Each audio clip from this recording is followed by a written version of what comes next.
Hola jóvenes, buenas tardes. El día de hoy les voy a hablar sobre temas que son muy sencillitos de comprender, que igual pueden venir incluidos en un examen, pero que realmente no necesitan como mucho estudio, porque considero yo que si lo razonamos, con eso es fácil de entender qué se nos pide para saber qué hacer, ¿no? Cómo resolver. En cuanto a clasificación de ángulos, pues tenemos la clasificación de acuerdo a su abertura y de acuerdo a sus relaciones. En cuanto a abertura, pues tenemos ángulos agudos, rectos, obtusos, llanos, entrantes y perigonales. Cada uno tiene aquí sus descripciones. No me voy a atorar mucho en esto para continuar con lo que sí realmente tiene más importancia. Entonces, aquí tienen su descripción y posteriormente en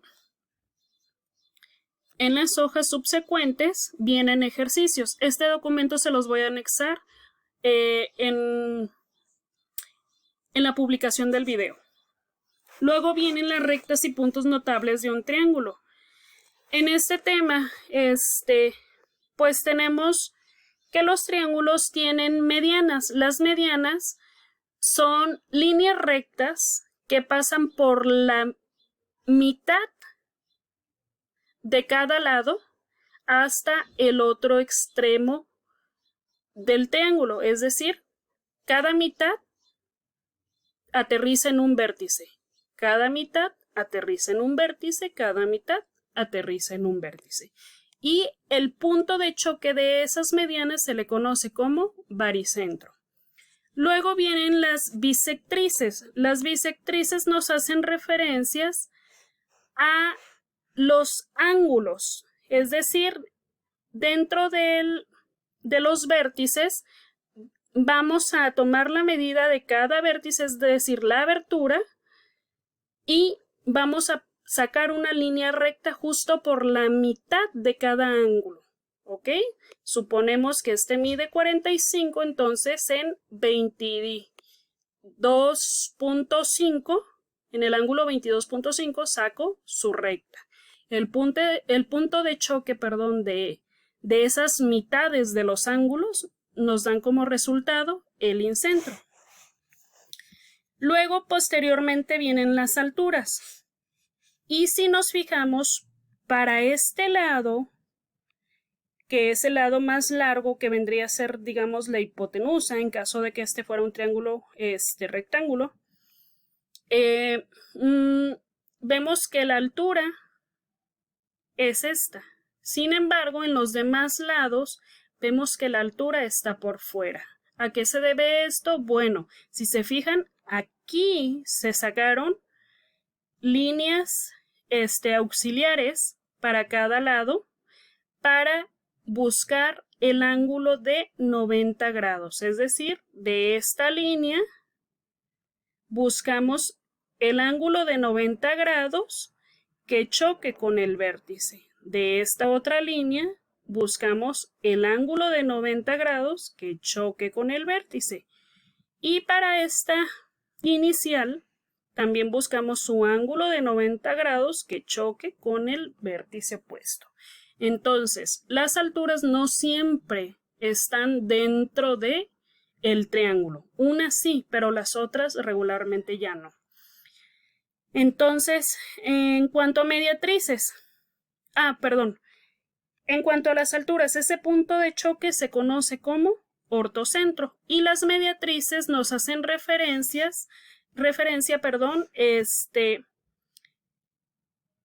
a ese corte que se hace por la mitad de cada lado nuevamente, pero que necesariamente debe de formar un ángulo de 90 grados, como digamos parecido a las alturas, pero por dentro del triángulo. Aquí sí cuidamos que sean dentro del triángulo. Y ese punto de choque es a lo que se le conoce como circuncentro. Y aquí tienen su hoja de ejercicios para trazo. Luego tiene un tema que es muy común en matemáticas, que son los polígonos. donde se dice que los polígonos son figuras planas formadas por una línea poligonal cerrada. Estas figuras planas tienen como elementos ángulos, vértices, que es la unión de una cara con otra, diagonales y lados. Caras y lados estamos hablando de lo mismo. De estos polígonos podemos obtener sus perímetros, su área, y cuando se convierten en figuras tridimensionales podemos obtener su volumen. Entonces, estos pueden tener clasificaciones como regulares, irregulares o incluso también de acuerdo a su número de lados. Lo que me interesa de este tema es que ustedes conozcan lo que son los formularios. Aquí les presento el de área y perímetro.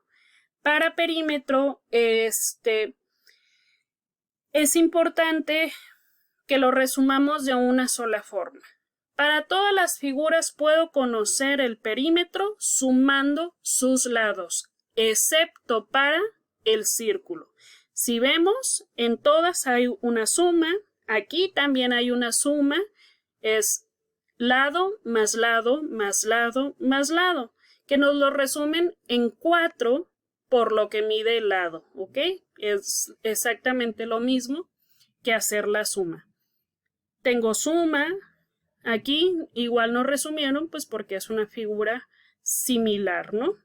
Y igual como vemos en el pentágono, en el hexágono también nos resumieron la información. Trapecio nos habla de suma y paralelogramo nos habla de suma. Sin embargo, el círculo no. Para el círculo me dan una fórmula y esto se debe pues a que el círculo es una figura poligonal cerrada, que no tiene lados en sí. Por lo tanto, para esta figura voy a obtener el perímetro cuando sepa yo cuál es la longitud del diámetro, y el diámetro es la línea que cruza de un extremo a otro, ¿ok?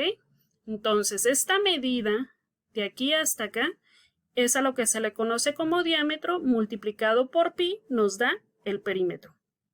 En cuanto al área, ahí nos dice que pi debe de ir multiplicado por el radio al cuadrado, y el radio es la mitad de un diámetro. Por lo tanto, si este radio midiera 5, primero tengo que elevar ese 5 al cuadrado, 5 por 5, 25, para después multiplicarlo por pi. Y eso me daría el área del círculo. Ahora bien, en cuanto a área, tengo aquí el triángulo que me dice base por altura entre 2. La base es la parte de abajo, en este caso, por la altura. Y dividido entre 2. Para el cuadrado me dice que es lado por lado o lado al cuadrado. Es lo mismo. Entonces, basta con multiplicar 2 veces el lado, ¿no? En el rectángulo tenemos que es base por altura. Ustedes suelen confundir estos dos o decir que es lo mismo, pero matemáticamente pues no es correcto. Entonces, para el rectángulo es base por altura, para el cuadrado es lado por lado. En el rombo nos dice D por D. D mayor o D mayúscula significa diagonal mayor por diagonal menor entre 2. En el pentágono, hexágono, octágono, heptágono, nonágono y coságono, todos los que terminen en ágono, es la misma fórmula. Por lo tanto, ahí necesitamos de un perímetro, primero conocer el perímetro para después multiplicarlo por el apotema. Este apotema se refiere a la línea que va de la mitad de uno de sus lados al punto centro de la figura. Esta medida regularmente en los exámenes ya nos la dan por default, ¿ok? Pero cuando no, entonces tenemos que aplicar teorema de Pitágoras para encontrar esta medida. Ya un poquito más adelante lo vamos a ver. Luego viene el trapecio que nos dice B mayor por B menor por H entre 2. B mayor es la base mayor por la base menor por la altura entre 2. Y el paralelogramo, si nos fijamos, pues es igual al rectángulo. Es la misma fórmula, base por altura, donde la altura, bueno, aquí ya se está representando como h, pero es básicamente la misma. Aquí tienen unos ejercicios y vamos a pasar a el tema de volumen. En cuanto a volumen, es bien importante que sepan que para obtener un volumen necesariamente primero tengo que obtener el área de una de las caras. Entonces, en el cubo me dice que el área de una de las caras lo debo de elevar al cubo. Suponiendo que mi área fuera 6, entonces sería 6 por 6 por 6, 3 veces lo que vale el área. Para el epípedo u ortoedro, me dice que debo de multiplicar A por B por C. Como hablamos de figuras tridimensionales, pues estamos aplicando 3 medidas. ¿Se fijan? Entonces, que sería lo mismo que el área por el alto y por el ancho, ¿ok? Entonces, luego tenemos, bueno, regresando a también puede ser, perdón, no sería el área por el alto por el ancho, no, ahí sería el área por el alto, ¿ok? De la figura. Si vemos aquí sería el base por altura y nos falta el alto de la figura o el fondo en este caso, ¿ok? En pirámide, cambia un poco, me dice, es 1/3 de la base por la altura. Ojo, la altura está del centro de la figura al punto, a la cúspide de la figura, de la pirámide, ¿ok? Del cilindro nos dice que es pi por radio cuadrado por altura, ¿ok? Dicho de otra manera, sacamos el área del círculo y luego por la altura. Para el cono, pi por radio cuadrado por altura, se fijan que es lo mismo del círculo dividido entre 3. ¿Y entre 3 por qué razón? Bueno, pues porque si a este conito lo llenamos con arroz, con frijol, con lo que ustedes quieran, al momento de verterlo en un cilindro vamos a necesitar 3 conos bien llenitos para llenar un cilindro. Esa es la razón que esta fórmula esté dividido entre 3, porque necesitamos 3 de estos para llenar uno de estos. Si tuviéramos una figura de 6 caras, un poliedro de 6 caras, en ambos lados, sería exactamente lo mismo. Por esa razón es que esta pirámide también va dividido sobre 3. Es decir, que habría 3 veces esta pirámide en uno de las mismas caras que tiene la pirámide. Y luego viene la esfera. 4/3 de pi por radio al cubo. ¿Ok? Entonces, usando estas fórmulas, vamos a obtener estos ejercicios. Tenemos 2 cubos, tenemos un cilindro. Aquí ya nos está pidiendo que solamente comprueben que está bien calculado. Y igual tenemos un cono y una esfera. Y luego viene un tema que es muy sencillo, semejanza. Tenemos 3 criterios. Semejanza hace referencia a triángulos que son parecidos. Congruencia hace referencia a triángulos o figuras que son exactamente iguales. Entonces, cuando hablamos de semejanza, son parecidos, es decir, son muy parecidos, pero tienen un tamaño más grande o más chiquito, uno del otro. El original de la copia, digamos, es más grande o más pequeña. En la congruencia son copias idénticas, ¿ok? Y tanto semejanza como congruencia tienen 3 criterios. Aquí les dejo unas reflexiones y enseguida continuamos con el otro video.